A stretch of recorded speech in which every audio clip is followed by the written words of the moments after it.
সেদিন ছিল আমার জন্মদিন। আমি বায়না করেছিলাম এবার জন্মদিনে আমার বন্ধুদের নিমন্ত্রণ করতে হবে। মা অনেক করে আমাকে বোঝাতে চেষ্টা করেছিল, তো জন্মদিনটা না হয় আমরা নিজেদের মতোই সেলিব্রেট করি। খা।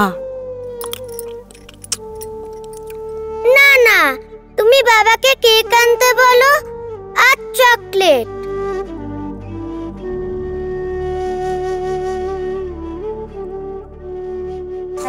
Happy birthday to you. Happy birthday to you.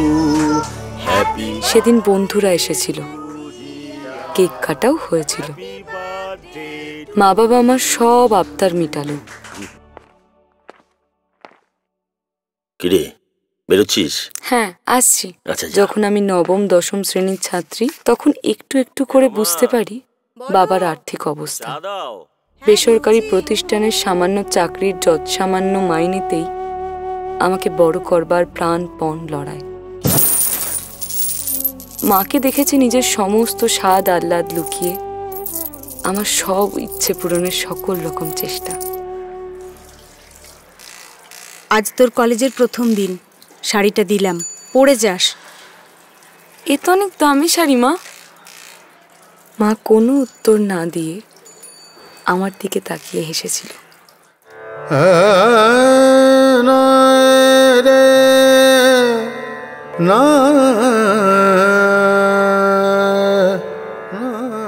Multi national কোম্পানিতে চাকরি পেলাম। বাবা মাকে একটু স্বস্তির নিঃশ্বাস দিয়েছি। মামা এলো বাড়িতে।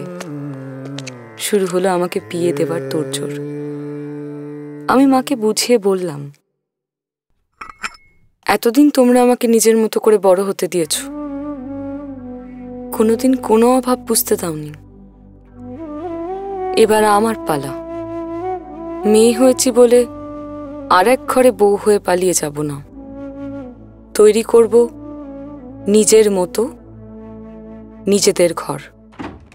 এসো এসো আমার ঘরে, এসো আমার ঘরে, বাহির হয়ে এসো, বাহির হয়ে এসো তুমি যে আছো অন্তরে, এসো আমার ঘরে। বাবা, তুমি তো আকাশ দেখতে ভালোবাসো, তাই স্বপন দুয়ার খুলে এসো, অরুণ আলোকে এসো, মুগ্ধ হয়ে চোখে, ক্ষণকালের আভাস হতে চিরকালের তরে, এসো আমার ঘরে। এমন একটা ঘর উপহার দিলি, এসো আমার ঘরে, ভাবতে পারছি না। অনেক ভাগ্য করে তোর মতো মেয়ে পেয়েছি। কি যে বলো মা, আর এ তো আমার দায়িত্ব। চলো সেলিব্রেট করি নিজেদের মতো করে। নিজের ঘর নিজের মতো। গাঙ্গুলি গ্রুপ, বর্ষার বসত বাটি।